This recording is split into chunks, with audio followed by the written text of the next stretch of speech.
같이 기도하겠습니다. 그렇습니다. 주님, 우리 속에서, 우리의 삶 속에서, 우리의 인격 속에서 예수가 보이기를 원합니다. 강팍하고 연약한 우리의 모든 죄악된 모습들을 또 말씀으로 녹여주셔서 우리가 새롭게 거듭날 수 있는 은혜를 주시옵소서. 예수님의 이름으로 기도합니다. 아멘. 열매 맺는 계절 가을입니다. 이번 한 주간 동안에 또 말씀을 준비하면서 오늘 또 기도하신 장로님이 살아낼 수 있는 능력을 위하여 말씀 선포자로 해요 기도를 하셨는데 아주 타이밍에 적절한 기도를 주셔서 제가 은혜 받았습니다. 제가 결혼 전에는 그냥 학교 다니고 그러면 공부 하나 잘하면은 그냥 어디 가든지 대접을 받고 칭찬을 받고 공부만 하나 잘하면 됐거든요. 그래서 저희가 좀 괜찮은 사람인 줄 알았어요. 그렇게 문제 많은 사람인 줄 몰랐습니다. 막상 결혼을 하고 가정생활을 시작하면서 엄청난 문제에 봉착하게 됐습니다. 가정생활이 시작이 되면 여러 가지 역할이 많이 생기게 되거든요. 그래서 아내로서 역할, 엄마로서, 며느리로서, 또 딸로서, 주부로서, 교회 사모로서 결혼 전보다는 몇 배의 역할이 자연스럽게 주어집니다. 지금 이렇게 돌아볼 때 제가 가정생활 자질도 너무나 부족하고 또 많은 역할들 가운데 한 가지도 제대로 해낸 게 없는 것 같습니다. 별로 내놓을 만한 열매가 없는, 너무나도 열매가 부실한 저의 현실을 보게 됩니다. 정말 그런 저의 고집과 교만이 하늘을 찔렀어요. 여러분 들으셨겠지만 저희 목사님이 토요일 날 우리 최봉세 전도사님한테 설교를 맡기고 저 엿으로 피신 가신 적도 있어요. 주일날 설교해야 될 목사가 제가 하도 잡아가지고 함께 붙어 싸울 수는 없고 그런 비하인드 스토리를 밤을 새워도 다 못할 것입니다.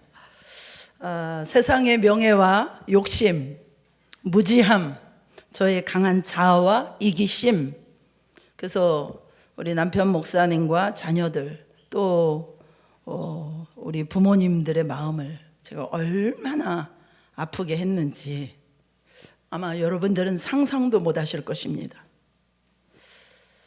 지금까지 삶을 돌아볼 때 너무나 열매가 부실한 것을 생각하면서 오늘은 특히 설교자로서 너무나 부끄럽고 너무나 초라한 모습으로 이렇게 서 있습니다. 남편 목사님은 종종 저에게 자주 말씀하십니다. 당신은 말은 굉장히 풍성해. 어디다 써먹겠어. 설교라도 해야지. 맞아요. 하나님이 저한테는 오직 여기에다 몰빵으로 에너지를 주신 것 같아요.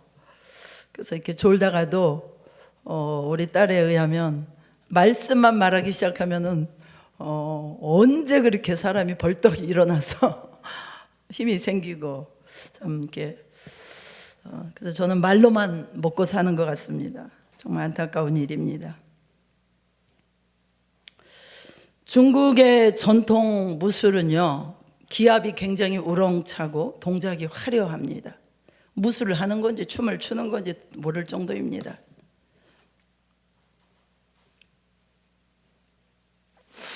그리고 무언가 보이지 않는 그런 힘을 믿죠. 그래서 무술의 대가들은 막 사람들이 달려올 때 손으로 탁 이렇게 하고 그럼 막 앞으로 탁 나가지기도 하고 또 손을 뒤로 탁 하면 뒤로 가서 쓰러지기도 하고 그래서 한 아마추어 격투기 선수가 이 장풍 쏘는 사람들에게 대결을 신청했다고 합니다. 그런데 링 위에 딱 올라가서 종이 울리자마자 어떻게 됐을까요? 예상하신 대로 그 어마어마한 장풍 쏘는 사람들이 제대로 된 공격 한번 못하고 죽사발이 납니다. 겉으로 볼 때는 얼마나 멋있습니까? 막 세상을 다 뒤흔들어 놓는 것처럼 동작도 화려하고 전통도 있고요. 그 무술들 안에는 나름대로의 정신 수련하는 철학들도 있어요. 그냥 주먹질만 하는 게 아닙니다. 그런데 문제는 뭐죠? 실전에는 아무 능력이 없다는 것입니다.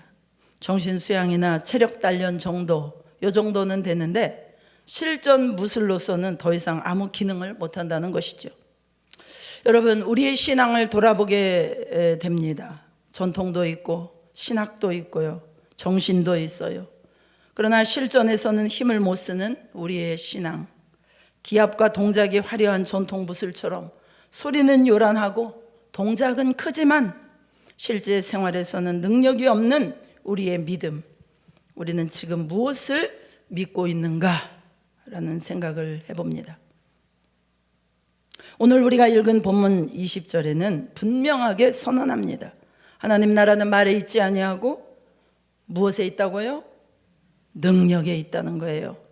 하나님 나라는 입으로 떠드는 나라가 아니라 능력으로 증명되는 나라라는 것입니다. 여러분, 우리가 얼마나 말하기를 좋아합니까? 믿음 안에서 뭐가 옳고 그르고 옳음과 바름을 논하기를 좋아해요. 성경적이라는 용어를 써가면서 남의 믿음 훈수도기를 대단히 좋아합니다. 다르고 다른 거라면서 성경의 작은 단어나 시제 하나하나에도 집착하면서 옳고 그름을 마음껏 따지고 만들어냅니다. 말하는 거 보면은 제일 신앙이 좋고 제일 분별력이 있는 사람 같아요. 그러나 그의 삶을 가만히 들어가 보면 말뿐임을 알 수 있습니다. 하나님 나라에 관련된 능력이 하나도 나타나지가 않습니다. 주님의 몸된 교회를 사랑하는 것도 모르고 잃어버린 영혼들에 대한 관심도 없습니다. 자기가 어떤 사람인지, 어디로 가고 있는지, 심지어 지금 자기가 막 열을 내서 하는 말이 무슨 말을 하고 있는지도 모르고 기합도 좋고 동작은 화려한데 아무것도 없는 사람이 우리 주변에 적지 않게 많습니다. 멀리 갈 것도 없이 서두에 말씀드린 것처럼 이 한 주간 저도 회개를 하다 보니 정말 말씀에 순종하기보다 지식과 말로만 신앙생활을 했구나. 신앙적인 저의 거품을 보게 되고요, 저의 영적인 상태의 현 주소, 저의 주제를 깨닫게 됩니다. 오늘 우리가 읽은 고린도전서는 사도 바울이 자신이 개척한 고린도 교회에 보내는 편지입니다. 지난 수요일 날 우리가 배운 것처럼 원래 고린도 교회에는 편지가 4개가 있었는데 첫 번째, 세 번째 것은 분실이 됐습니다. 두 번째 편지가 고린도전서, 네 번째 편지가 고린도 후서입니다. 그래서 고린도전서는 바울이 2차 전도 여행 때 자신이 직접 개척한 고린도 교회에 보낸 편지죠. 이 고린도 교회는 아주 심각한 문제들이 많았습니다. 그것은 뭐냐면은 영적인 나르시시즘이라는 것에 빠져 있었어요. 이 나르시시즘이라는 게 뭐냐? 그리스 신화에 나오는 나르키소스라는 소년에 대한 이야기입니다. 정신분석학 용어인데요. 그리스 신화에 나르키소스라는 소년이 있었습니다. 그런데 이 소년은 너무나 잘생기고 아름다웠어요. 수없는 여인들의 마음을 훔쳤습니다. 심지어는 요정들도 이 나르키소스의 미모에 반해가지고 사랑에 빠져요. 그런데 문제는 뭐냐? 이 나르키소스는 누구도 사랑하지 않아요. 나르키소스가 사랑하는 단 한 사람이 있는데 누굴까요? 자기 자신이에요. 오직 자기 자신만 사랑해요. 자신의 너무나도 잘생기고 아름다운 얼굴에 스스로 반해가지고 살던 인물입니다. 결국 어떻게 됩니까? 연못에 비추어진 자신의 모습에 홀리고 반해서 그 연못으로 기어 들어가다가 빠져 죽습니다. 이것이 나르시시즘입니다. 자기 애가 강한 것. 여러분, 고린도 교회가 그랬습니다. 고린도 교회는 자기들이 굉장히 영적이고 지적 수준이 높은 그런 세상에서 가장 건강하고 신앙 좋은 교회라고 여겼어요. 그도 그럴 것이 고린도 교회 안에는 온갖 은사들이 다 나타났잖아요. 그들의 예배는 열정적이었습니다. 기도는 뜨거웠어요. 방언으로 시작해서 예언, 통변, 병고침, 능력 행함, 이런 것들이 예배 가운데 예배 드릴 때마다 늘 나타났어요. 게다가 고린도는요, 그리스 철학의 중심 도시 중에 하나였습니다. 그 당시 온 그리스 땅에 편만에 있던 그 철학 사조가 뭐였냐? 비밀한 깨달음을 깨닫는 말을 하는 거예요. 그러니까 아무도 못 깨닫는 새롭고 신비한 지식을 깨닫는 것에 구원이 있다고 믿었어요. 그리고 그 비밀한 지식을 깨달은 증거들로 자신들이 방언도 하고 예언도 하는 그런 영적인 현상이 임했다라고 믿었습니다. 여러분, 굉장히 그럴싸해 보이지 않습니까? 성도들이 온갖 지식이 넘쳐요. 그리고 각종 영적 은사들이 나타나요. 얼마나 건강하고 깨어있는 교회입니까? 고린도 교회가 이런 교회였어요. 그런데 무슨 일이 벌어집니까? 영적인 나르시시즘. 우리는 영적이야. 우리는 깨어있어. 우리는 최고야. 심지어는 사도 바울의 사도권조차 인정하지 않았습니다. 이런 생각이 고린도 교회 성도들 안에 가득 차 있었다는 것입니다. 그러나 바울 서신 전체를 우리가 통틀어서 보게 되면요, 바울 서신 중에 가장 많은 목회적인 훈계와 책망과 지침이 가장 많이 담긴 서신이 바로 고린도 전서입니다. 고린도 전서가 가장 많은 훈계와 지침이 담겨 있어요. 고린도 전서에는 시기와 분쟁, 음란, 근친상간, 우상숭배, 우상에게 바친 재물, 고발, 고소, 결혼과 비혼, 잘못된 성만찬, 잘못 쓰이는 은사, 진짜 목회자들을 위해서 준비된 서신서입니다. 목회자는 이 고린도전서만 잘 연구를 해도 교회 안에서 일어나는 웬만한 일들은 다 처리할 수 있어요. 여러분, 이 말은 무엇입니까? 은사와 능력이 넘치는 것 같았지만 고린도 교회 안에는 엄청난 문제들이 존재하고 있었다는 것입니다. 고린도 교회는 자기들이 성숙하다고 여겼지만 그것은 착각이었어요. 정작 개인의 삶과 교회 공동체 내에는 온갖 문제들이 일어나고 있는데 자신들은 비밀한 지식을 깨닫고 신령한 은사를 받은 소위 깨달은 사람들이라고 착각하고 있었다는 거예요. 바울은 그들을 향해서 고린도전서 3장 3절에 단호하게 말합니다. 3절 함께 읽어보시겠습니다. 시작.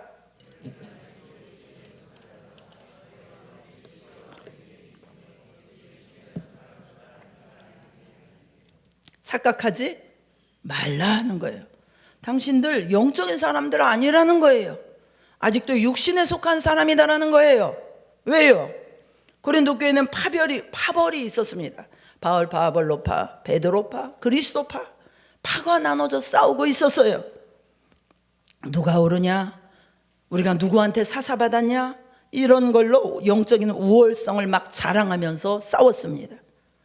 여러분, 아무리 방언을 하고 예언을 하고 그런다 하더라도요, 시기와 분쟁 속에 있고요, 육신의 열매를 맺으면 그 사람은 영적인 사람 아닙니다.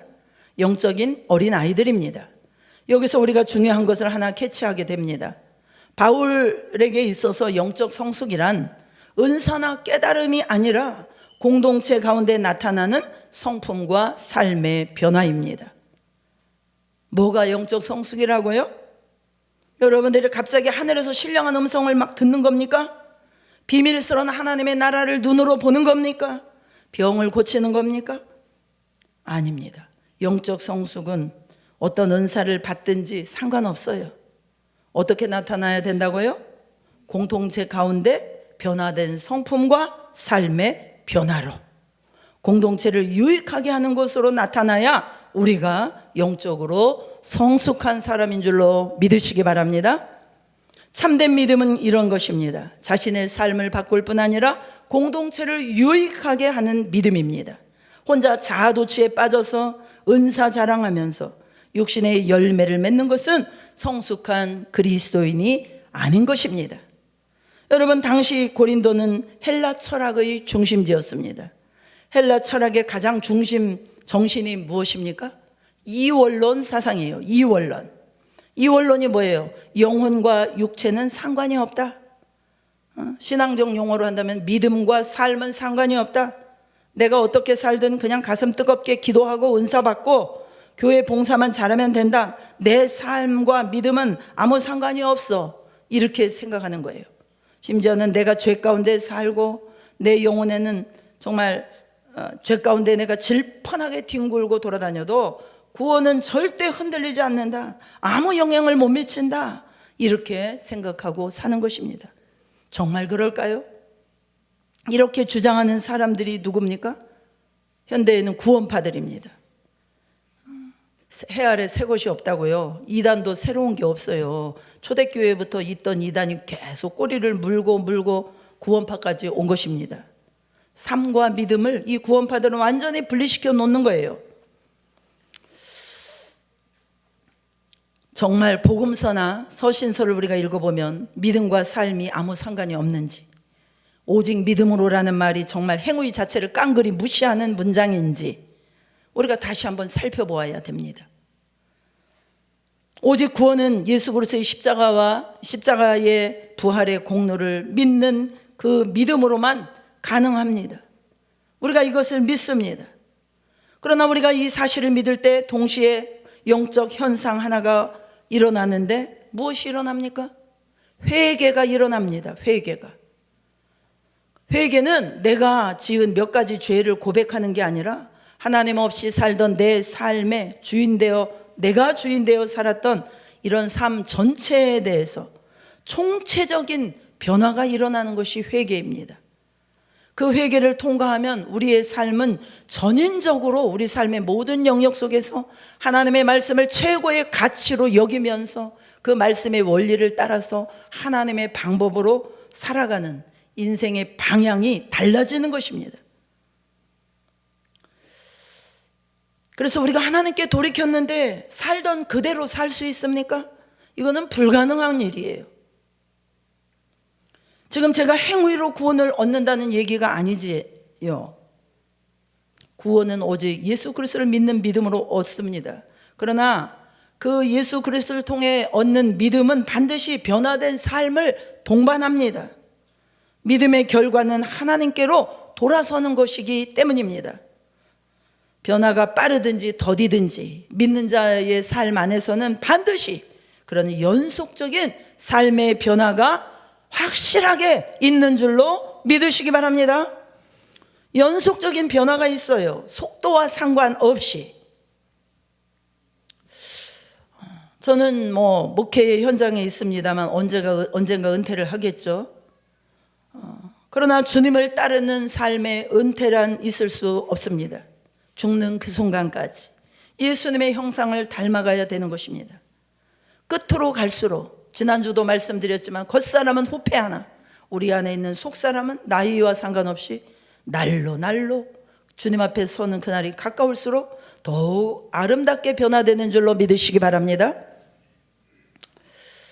우리가 받은 구원은 아직 미완성입니다. 완성판이 아니에요. 우리의 구원은 언제 완성됩니까? 종말에 완성이 될 것입니다. 하나님의 나라가 임할 때 완성이 됩니다. 그러나 하나님은 우리에게 주신 이 구원의 약속이 결코 변함이 없음을 보장해 주기 위해서 보증으로 성령님을 주셨습니다.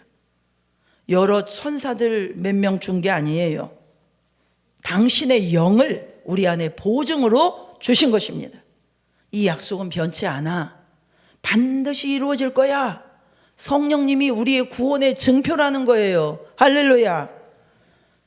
그래서 여러분, 우리가 어떻게 합니까? 이 성령님을 모시고 종말에 있을 완전한 구원을 향해서 오늘도 우리는 달려가고 있는 것입니다.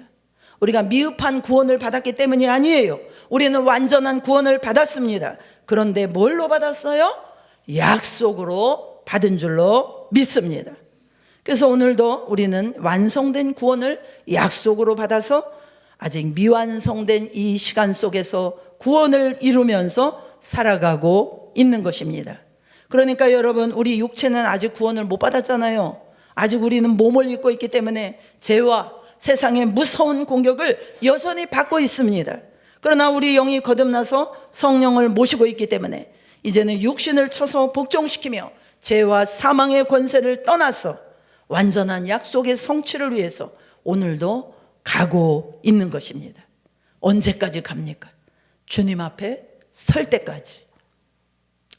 10수년 전에 스웨덴에서 4만 명 이상이 참여하는 마라톤 대회가 있었는데 우승 후보 선수 중 하나가 달리다가 응아를 한 거예요. 그래서 막 이 똥이 묻어 있는데 여러분, 그럼에도 감동스러운 게 뭔지 아세요? 얼굴을 찌푸리고 계속 뛰는 거예요. 그래서 21등으로 마라톤에 들어왔어요. 기자들이 달려와서 코를 막고 물어보지 않았겠습니까? 왜 계속 뛰었냐고, 왜 옷을 갈아입거나 씻거나 경기를 포기하지 않았냐고. 선수가 대답했다고 합니다. 아무 의미가 없기 때문입니다. 내가 뛰면서 이런 실수를 했다는 것이 실격의 조건이 되지 않습니다. 부끄럽고 추하지만 나는 계속 뛰었습니다. 여러분, 우리의 신앙도 똑같습니다. 우리도 신앙 경주를 하다 보면요, 추할 때가 너무 많아요. 더러운 것들이 우리 삶에 막 묻어날 때가 있습니다. 그러나 여러분, 낙심하지 말고 달리세요. 끝까지 뛰시기를 축복합니다. 우리가 넘어지고 더러워졌다고 하나님이 실격 이렇게 하시지 않아요. 끝까지 믿음의 경주를 뛰는 자에게 하나님께서 생명의 면류관, 영광의 면류관을 주시는 줄 믿습니다. 그러므로 제일 중요한 것은 오늘입니다. 아무리 과거에 대단한 은혜를 체험했어도요, 오늘 내 삶에 주님을 따라가는 걸음이 없으면 위기가 찾아온 것입니다. 위기가 찾아온 것이에요. 아무리 우리가 미래에 주실 구원을 확신합니다, 찬양합니다 해도요, 내가 여전히 오늘 내가 죄 가운데 질펀하게 뒹굴고 있으면 그 확신은 자기 체면에 불과한 것입니다. 여러분, 오늘이 중요해요. 오늘 나는 예수님 안에 있는가? 오늘 나는 예수님을 따라가고 있는가? 그 걸음을 반드시 확인할 수 있는 저와 여러분 되시기를 간절히 축복합니다. 고린도 교회는 심각한 착각에 빠져 있었어요. 자신들이 마치 완성된 하나님 나라에 이미 들어와 있는 것처럼 완전한 구원을 다 받아서 하나님의 통치 가운데 살고 있다, 무슨 짓을 해도 상관이 없다. 왜? 당장에 지식이 넘치고 은사가 넘치니까요. 여러분, 정말 제가 뼈저리게 느끼는 것은요, 지식은 사람을 교만케 합니다. 지식은 그 사람을 살리는 것이 아니라 죽이는 거예요. 지푸라기만큼도 생명을 주지 못해요. 우리가 어디 가서 대단한 목사님 설교를 듣고 와갖고 그 목사님이 쓰는 언어를 내가 따라한다고 해서 내가 깨어있는 게 아니에요. 그것은 앵무새입니다. 앵무새. 흉내만 내는 거예요. 나를 변화시키고 예수 그리스도의 그 길을 걸어가게 해야만 그 믿음이 유효한 것입니다. 그 지식이 유효한 것입니다. 고린도 교회는 은사가 넘치고 지식이 넘쳤어요. 그래서 자기들이 깨어있고 영적이라고 생각했습니다. 그러나 고린도전서 4장 8절에 바울이 뭐라고 얘기하는지 보십시오. 고린도전서 4장 8절 함께 읽겠습니다. 시작.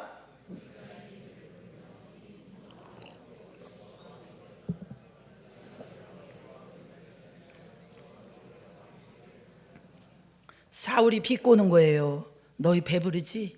너희 벌써 왕 됐지? 그래, 너네가 실제로 왕이 됐으면 얼마나 좋겠냐. 내가 마치 하나님 나라가 벌써 다 임한 것처럼 까불지 말라는 거예요. 너희가 진짜 왕이 됐다면 우리도 거기 동참하면 얼마나 좋겠냐 하면서 지금 사도 바울이 비꼬는 겁니다. 아직 하나님 나라가 완성되어 성취되어 이르지 않았는데 이루었다고 착각하면서 방종에 빠져 사는 자들을 향하여 바울이 조롱하는 것입니다. 삶은 죄 가운데 있는데 나 구원받았네, 너 구원받았네, 우리 구원받았네, 아무리 신나게 노래해도 아무 의미 없는 거야. 사도 바울은 그런 사람들에게 지금 경종을 울리고 있는 것입니다. 오늘 본문 18절에서 20절, 18절에서 20절 다 같이 읽으시겠습니다. 시작.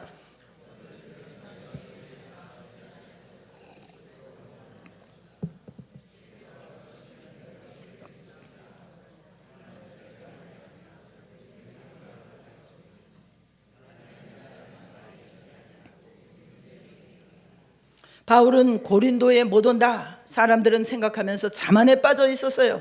그러나 바울은 고린도에 방문하겠다고 계획을 밝히면서 너네 내가 안 갈 거라고 착각하고 방종에 빠져 살고 있지? 내가 갈 거야. 주님이 허락하시는 날에 너희에게 속히 나가서 교만한 자들의 그 말이 아니라 그 능력을 알아보겠다. 왜요? 하나님 나라는 말에 있는 것이 아니라 능력에 있기 때문에. 육체가 원하는 대로 내가 하고 싶은 대로 살면서 말로만 떠들면서 그것을 믿음이라고 착각하고 신령한 사람들이라고 착각하고 있기 때문에 내가 가서 너희의 죽은 신앙을 다 드러내겠다. 사도 바울이 말하고 있는 것입니다. 사랑하는 여러분, 그렇습니다. 하나님의 나라는 관념이나 철학이 아닙니다. 하나님의 나라는 실제적인 통치가 우리 가운데 임하는 것인 줄로 믿으시기 바랍니다. 하나님 나라가 임하면 어떤 일이 일어납니까? 먼저는 죽었던 예배가 살아나요. 예배가 죽었는데 삶이 살아날 수 있습니까? 말도 안 되는 이야기입니다. 먼저 우리의 예배가 살아나는 것입니다. 예배를 사모하게 되는 것입니다. 우리의 기도가 시작되고 기도가 뜨거워지기 시작하는 것입니다. 신앙 그렇게 될 때 신앙 공동체 안에 회복이 일어나고 잃어버린 영혼들이 주님께 돌아오기 시작하는 거예요. 사람이 흉내낼 수 없는, 하나님만이 하실 수 있는 신비하고 기가 막힌 역사들이 나타나기 시작하는 거예요. 그래서 하나님의 나라는 듣기 좋은 슬로건이 아니라 실제적인 역사로 나타나는 것입니다. 예배가 회복되고 기도가 살아나면 어떤 일이 벌어집니까? 사람들의 영이 깨기 시작합니다. 영적인 각성이 일어나요. 하나님 나라 영광을 보기 시작합니다. 예수 그리스도가 누군지를 분명하게 깨닫기 시작합니다. 그래서 삶의 회개와 삶의 변화, 갱신이 일어나기 시작하는 것입니다. 성도들이 죄와 싸우기 시작하고요, 망년된 행실을 끊기 시작하는 것입니다. 하나님의 나라와 의를 추구하며 사는 것입니다. 돈을 벌어도요, 버는 이유가 달라져요. 성공을 해도 성공해야 되는 목적이 달라지는 것입니다. 실패해도 찬송합니다. 내 뜻대로 안 하는데도 주님을 따라가게 되어 있어요. 왜요? 하나님 나라의 약속을 받은 사람들이기 때문에, 하나님 나라의 능력이 그 사람들의 삶의 말이 아니라 그 능력이 그들을 붙들고 계시기 때문입니다. 오늘 여러분에게 변화시키는 그런 하나님의 능력이, 여러분들을 변화시키는 하나님의 능력이 오늘 여러분에게 나타나고 있습니까? 우리의 예배와 우리의 기도 속에 이전과 어떤 변화가 있으십니까? 공동체와 이웃들과의 관계는 이전과 어떻게 달라지고 있습니까? 삶의 자리에서 예수님의 통치가 느리든 빠르든 눈에 띄든 잘 모르겠든 예수님의 통치가 확장되어 가고 있습니까?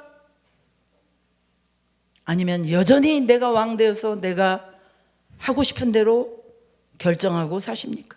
그것을 확인하셔야 돼요. 그래야 정말로 하나님 나라가 관념이 아니라 능력으로 우리의 삶에 실제적으로 임하는 그 나라가 되는 것입니다.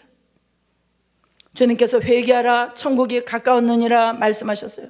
정말로 회개했다면 천국, 하나님의 나라, 그 하나님의 나라의 능력이 우리 심령 가운데 임하는 것은 너무나도 당연스러운 거죠. 오늘 21절에 마치 아버지가 아들에게 하듯이 너희가 무엇을 원하느냐? 내가 매를 가지고 너희에게 나갈까? 사랑과 온유한 마음으로 나갈까? 너 매 맞을래? 아니면 매 안 맞을래? 사도 바울이 지금 그렇게 얘기하는 거예요. 여러분, 사도 바울이 왜 이렇게 할 수 있었을까요? 우리 주일학교 우리 선생님들 계시지만 애들 말 안 듣고 한다고 그래가지고 너 매 맞을래? 이렇게 합니까? 그런데 유일하게 할 수 있는 애들이 있어요. 누굽니까? 내 새끼들. 내 새끼들한테는 할 수 있어요. 너 오늘 한번 맞아? 이렇게 얘기할 수 있어요. 왜요? 사랑하니까. 그래서 이 바울도 이 고린도 교회를 향해서 영적인 아비, 영적인 그 자식 같으니까 영적인 아비의 마음으로 이런 말을 하는 것입니다. 고린도전서 4장 15절에 그리스도 안에서 1만 스승이 있으되 아버지는 많지 아니하니 그리스도 예수 안에서 내가 복음으로써 너희를 낳았음이라. 그러니까 이 바울은 고린도 교회 성도들을 자기의 영적인 자녀, 영적인 자녀로 여겼어요. 아비의 마음으로 말하는 거예요. 그러니까 이런 쓴소리도 아낌없이 하는 겁니다. 제가 가끔씩 쓴소리 합니다. 여러분, 제가 아비의 마음으로 하는 것을 이해해 주시기 바랍니다. 입 나오지 마시고요. 할렐루야. 제가 정말 또 작년부터 부족한 제가 이렇게 설교 사역을 시작하면서 여러분들을 정말 매주 괴롭혀드리고 있는 것 같아요. 주일날 오셔서 평안한 말씀, 위로의 말씀, 부드러운 말씀을 받으셔야 되는데 여러분들 주일날마다 저를 만나시면서 얼마나 불편하고 캥기십니까?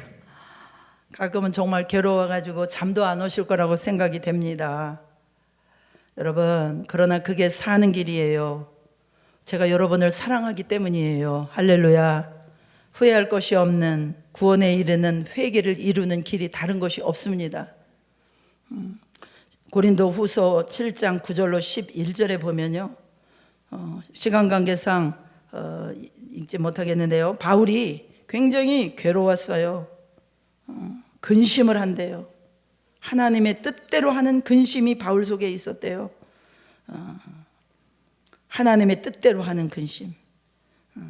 이것은 참된 회개를 이룰 수 있기 때문에 근심하면서도 기뻐한대요. 굉장히 이율배반적인 말이죠. 속상한데 기쁜 일이래요, 이것이. 저도 감히 이 사도 바울의 마음을 따라서 해보겠습니다. 저도 속상하지만 기쁩니다. 여러분을 울리고 근심시키는 것 같아서 제 마음이 심히 괴롭지만, 그러나 한 걸음 한 걸음 하나님 나라를 향해서 변화되어 갈 수 있기 때문에 우리의 그 굳은 마음들이 무너지고 깨뜨려지고 성령님께서 충만하게 우리 가운데 일으키시고 우리를 회복시킬 수 있기 때문에, 우리 안에 있는 묶임들이 풀려져 나갈 것을 보기 때문에 하나님 앞에 감사하고 있습니다. 할렐루야. 사람이 할 수 없는 일을 친히 하나님께서 이루시는 참 그 하나님의 열심을 보면서 감사하고 있습니다.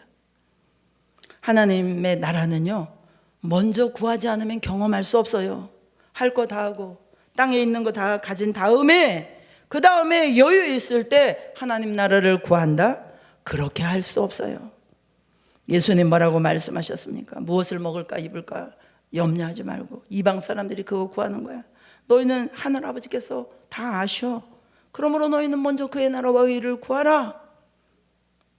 언제 구하라고요? 먼저 구하래요. 어떤 것보다 먼저 구하랍니다. 하나님의 말씀을, 하나님의 나라를 먼저 구하면은 너희가 얻는 것 다 얻을 수 있대요. 하나님의 나라의 능력이 뭔지 너는 보게 될 것이다, 이렇게 말씀하고 있어요. 하나님의 나라의 능력은 언제 임하느냐? 여러분 따라해 보시겠습니다. 갈망하고 순종하는 자리에. 그렇습니다. 하나님의 나라는 갈망하고 순종하는 자의 심령 속에 임하십니다. 구하라, 찾으라, 문을 두드리라. 이게 뭐예요? 갈망하라는 얘기 아닙니까? 하나님 나라가 열렸을 때 우리가 어떻게 해야 됩니까? 하나님 뜻에 순종해야 돼요. 하나님의 나라가, 하나님 나라의 능력은 예배당 안에서만 있는 것이 아니에요. 우리 삶의 자리에도 임하는 것입니다. 돈으로 하나님 나라 갈 수 있다면 아무나 못 가겠죠. 권세가 있어야 하나님 나라 갈 수 있다면 아무나 못 가겠죠. 그러나 갈망하고 순종하면 그 나라 주신답니다. 할렐루야. 갈망하고 순종하는 이것, 누구에게는 가장 복된 소식이, 좋은 소식이 될 수 있어요. 그러나 누구에게는 가장 어려운 소식이 되는 것입니다. 여러분, 그 나라를 구하고 찾는 자에게 주신다는데, 구하지 않아가지고, 찾지 않아가지고, 갈망하지 않아가지고 받지 못한다면 여러분 나중에 누구에게 가서 하소연 하시겠습니까? 앞으로 이 하나님 나라에 속한 능력에 대해서 주제들을 가지고 나누려고 하는데, 바라기는 하나님 나라의 그 능력의 비밀을 깨닫고 우리가 세상을 이기고 마귀 권세를 깨뜨리고 하나님 나라를 이 땅에 풀어내고 살아내시는 그런 주님의 자녀들 다 되실 수 있기를 축복합니다. 하나님 나라가 우리 심령 안에 임하면요, 그 지저분한 죄에 뒹굴면서 더는 못 삽니다. 하나님 나라가 보이면 그냥 뭐 세상 사람들에게 칭찬받고 뭐 괜찮은 정도의 삶, 거기에 못 머물러 있어요. 주님의 복음을 위하여, 주님의 영광을 위하여 달려가게 되어 있습니다. 자아도취에 빠져가지고 자기에게 빠져서 그렇게 죽어가는 그 신앙의 나르키소스들이 우리 중에 없어야 될 줄로 믿습니다. 기합은 좋고 동작은 화려한데 아무 능력 없는 죽은 신앙, 그런 신앙생활하는 사람이 우리 안에 없기를 바랍니다. 마지막 때는 여러분 전쟁의 때입니다. 지옥의 문이 활짝 열려서 세상을 미혹할 뿐 아니라 할 수 있다면 택하신 자들도 미혹하며 넘어뜨린다고 하셨어요. 아까 홍보 영상을 보셨겠지만 최후의 그 사단의 칼끝, 향하는 칼끝이 어디입니까? 하나님의 교회를 무너뜨리는 것입니다. 그냥 차별금지법이 아니에요. 다 시간 관계상 얘기할 수 없지만 택하신 자들을 향하여 세상에 안 믿는 자들은 공격 안 해도 돼요. 마귀는 교회 안에 교회를 공격합니다. 그래서 교회 밖에보다 교회 안에서 더 강력하게 역사합니다. 일반 대학교보다 신학대학교 안에서 마귀는 더 강력하게 역사하는 것을 여러분 믿으시기 바랍니다. 왜요?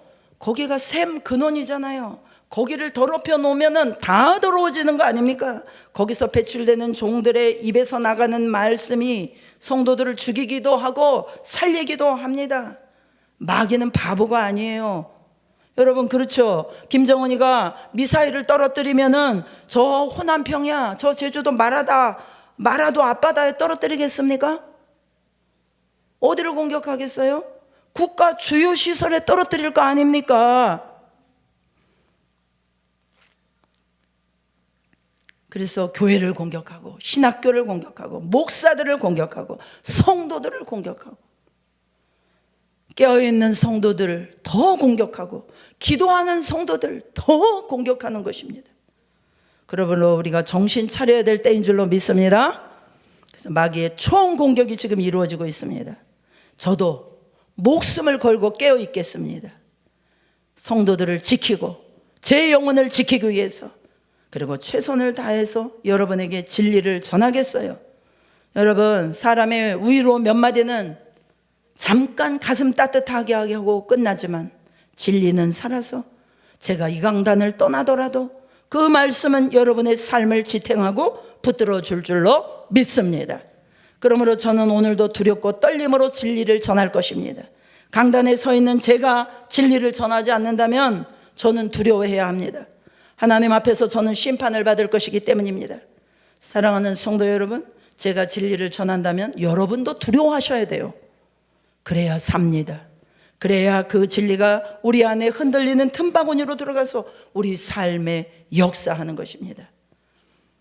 위에서 주시는 하나님의 능력을 우리가 기도하고 힘입고 구하고 하나님 나라의 능력을 받아서 마귀의 권세를 깨뜨려 밟아내고 잃어버린 영혼을 구원해내고 하나님의 약속을 받아내는 우리 성도님들 다 되시기를 주님의 이름으로 축복합니다.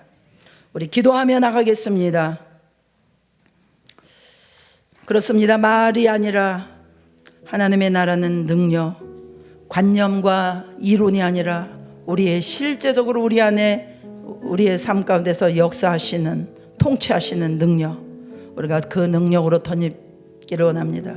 우리의 빈약하고 초라하고 우리의 연약한 모습을 십자가에 드리고 그 능력으로 우리를 덧입혀 주시옵소서. 함께 기도하며 나가시고, 문제 있는 분들, 회개가 안 되시는 분들, 또 병약하신 분들, 또 육체의 질병을 가지고 있는 분들, 또 가슴에 손을 얹고 환부에 손을 얹고 기도하시기 바랍니다. 함께 기도합니다. 할렐루야. 하나님 감사합니다. 아버지 하나님, 그렇습니다. 하나님의 나라는 말에 있는 것이 아니고 능력에 있다고 했는데 우리는 너무나도 화려하게 정말 우리의 지식과 말로만 하나님을 섬기고 우리의 삶에는 하나님의 능력이 흐르지 않는 너무나 빈약하고 너무나 초라한 삶을 살았습니다. 하나님, 우리의 초라한 모습을 주님의 십자가 앞에 올려드리오니 우리를 주님의 보혈로 씻어주시고 덮어주시고 새롭게 하여 주시옵소서. 오 하나님 아버지, 이제 정말 하나님의 능력이 우리 가는 곳마다 흘러 나타나기를 원합니다. 우리가 능력 있는 믿음의 자녀의 삶을 살기를 원합니다. 우리 가는 곳곳마다 우리의 가정이 변화되고 우리 주변이 변화되고 나라가 변화되는 역사가 일어나기를 원합니다. 오 할렐루야. 하나님 아버지, 참으로 아버지 우리가 더 이상 빈약한 자리에, 연약한 자리에, 불순종의 자리에, 불신앙의 자리에 있지 않게 하여 주시옵소서.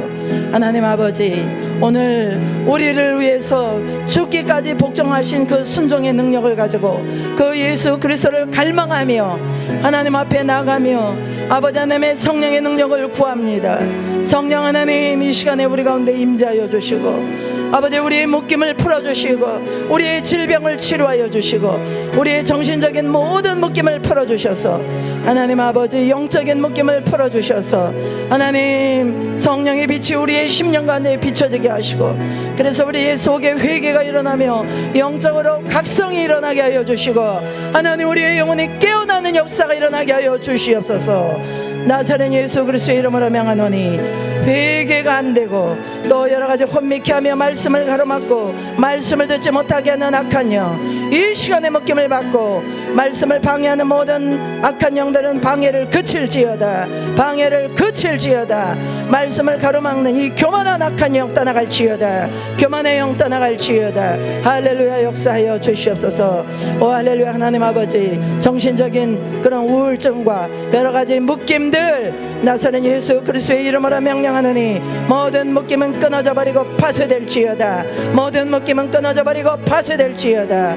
오 할렐루야. 아무리 내가 주님의 뜻대로 살기 원하지만 꼼짝달싹 못하게 우리를 영적으로 묶고 있는 영적인 묶임들, 이 영적인 세력들, 이 악하고 더러운 영들아, 나사렛 예수 그리스도의 이름으로 명하노니 이 시간 순종하기를 원하고 갈망하는 당신의 백성들에게 이 시간에 묶음을 놓고 떠나갈지어다. 묶임을 놓고 떠나갈지어다. 영적인 묶임을 놓고 떠나갈지어다. 영적인 치유의 역사가 일어날지어다. 기도가 열리고 회개가 열리고 하나님 은혜의 문이 열리는 역사가 일어나게 하여 주시옵소서. 하나님 육체적인 질병을 가지고 손을 얹고 믿음으로 기도하는 당신의 백성들을 기억하여 주시옵소서. 아버지 하나님, 이 시간 성령으로 역사하여 주옵소서. 우리 주님 우리에게 치유를 주시기 위해서 아버지 말할 수 없이 험한 채찍을 다 받으셨습니다. 우리 하나님께서 우리에게 나음을 주기를 원하십니다. 이것이 진리입니다. 아버지 예수 그리스도 안에서 건강한 것이 진리입니다.